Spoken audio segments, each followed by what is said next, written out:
சில தப்பான முடிவுகள் காரணமா தன்னோட கெரியரையே தொலைச்ச நடிகர்கள் யாரெல்லாம் தெரியுமா? லிஸ்ட்ல நம்ம ஃபர்ஸ்ட் பார்க்க போறது பாபி சிம்ஹா. ஜிகர்தண்டா படத்தின் மூலமா மிகப்பெரிய கவனத்தை பெற்றவர் தான் பாபி சிம்ஹா. அந்த படத்துக்காக இவருக்கு நேஷனல் அவார்டே கொடுத்திருக்காங்க. இதுக்கப்புறமா தமிழ் சினிமாவுல மிகப்பெரிய நடிகரா வருவார் அப்படின்னு எல்லாரும் பேசினாங்க. ஆனா நடந்தது டோட்டல் ஆப்போசிட்.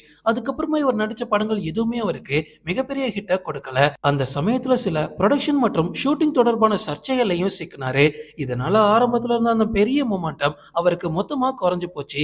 அவரோட ஆக்டிங் மேல என்னைக்குமே சந்தேகம் கிடையாது. ஆனா அவர் நடிச்ச கேரக்டர் தான் அவருக்கு கை கொடுக்கல. ஒரு ஆக்டருக்கு பிளாக் பஸ்டர் கிடைச்சிடுச்சு அப்படின்னா அடுத்தடுத்த படங்களோட செலெக்ஷன் அப்படின்றது எவ்வளவு முக்கியம் அப்படின்றது பாபி சிம்ஹாவோட கெரியர் ஒரு நல்ல எக்ஸாம்பிள். லிஸ்ட்ல நம்ம அடுத்து பார்க்க போறது ஷாம். 2000 காலகட்டத்தில் தமிழ் சினிமாவில் ரொம்பவே ஃபேமஸான சாக்லேட் பாய் ஹீரோ அப்படின்னு இவரை சொல்லலாம். டொல்பி, உள்ளம் கேட்குமே, இயற்கை இந்த மாதிரி படங்கள் நடிச்சு ஒரு குறுகிய காலத்திலேயே ரசிகர்கள் மத்தியில ஒரு நல்ல வரவேற்பே கிடைச்சிச்சு. ஒரு பக்காவான ஹீரோ மெட்டீரியல் பா அப்படின்னு ஓப்பனா ஷாமுக்கு பத்திரிகைகள்ல இமேஜ் கொடுத்தாங்க.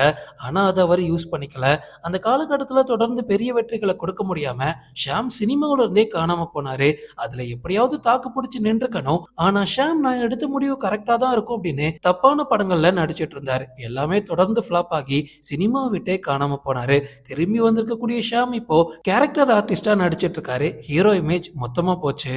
லிஸ்ட்ல நம்ம அடுத்து பார்க்க போறது பரத். பாய்ஸ், காதல், பட்டியல், வெயில் மாதிரியான படங்கள் நடிச்சு தன்னோட ஆக்டிங் திறமையை நிரூபிச்சவர் தான் பரத். குறிப்பா காதல் மற்றும் வெயில் மாதிரியான படங்கள்ல அவர் ஒரு சீரியஸான பெர்ஃபார்மரா நம்ம பார்த்திருப்போம். உண்மையாவே அசத்தி இருப்பாருங்க.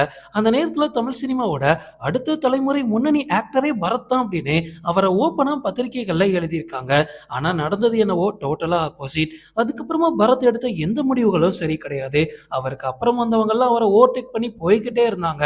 ஆனா பரத் எடுத்த சில தப்பான முடிவுகள் அவரை சினிமாவில இருந்தே மறக்கடிச்சிடுச்சு.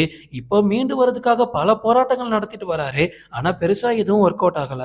லிஸ்ட்ல நம்ம அடுத்து பார்க்க போறது பிரசாந்த். இன்னைக்கு நம்ம தமிழ் சினிமாவில் ரஜினி மற்றும் கமலுக்கு அடுத்தபடியா பெரிய ஹீரோவா இருந்திருக்க வேண்டியவரே பிரசாந்த் தான். ஆனா காலம் எவ்வளவு வேகமா சுத்துது பாத்தீங்களா? என்ன நடந்துச்சுன்னே தெரியல. வைகாசி பிறந்தாச்சு, ஜீன்ஸ், காதல் கவிதை, ஜோடி மாதிரியான பல படங்கள் நடிச்சு ஒரு மிகப்பெரிய ரசிகர் பட்டாளத்தை உருவாக்குனவர் பிரசாந்த். அதனாலதான் அவருக்கு டாப் ஹீரோ அப்படின்ற பெயரை கொடுத்தாங்க.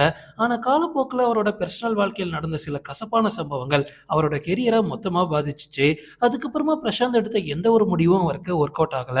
தன்னோட கெரியரை மொத்தமா இழந்து இப்ப ரீஎன்ட்ரியே கொடுத்திருந்தாலும் பழைய ஃபார்ம் அவர்கிட்ட இல்ல.